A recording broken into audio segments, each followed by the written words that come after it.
Today we're reading Filipino Reading Comprehension tonight. So let's read the book. So we're done reading Ang Bahay nila Carding. So next we're reading Ang Palaka.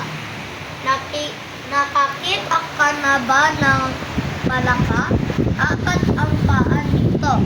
Nakalawa ang dalawang mata nito. Kokak, kokak, ang sabi nito. Ano ang pamagat ng kwento? Ang pamagat ng kwento ang palaka. Ilan ang paa ng palaka?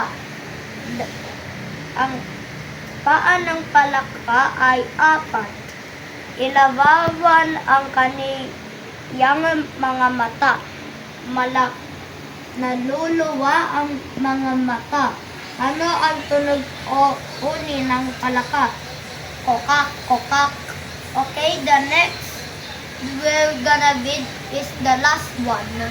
So, it's ang manika ni Dulce. May bagong manika si Dulce. Rosas ang kulay ng damit ng manika. Mahaba ang itim ng buhok nito. Nakakalakad din ito kapag inaakay. Guys, do you know what's inaakay? That's like this. If you're holding a doll, you'll do it like this, right? Okay? Let's go back. Okay? Ano ang pamagat ng kwento? Ang manika ni Dulce. Sino ang may bagong manika? Ang bagong manika ay si Dulce.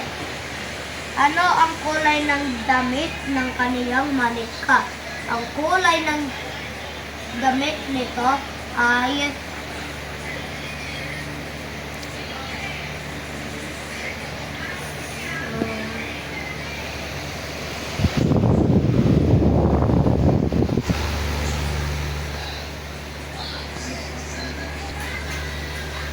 rosas.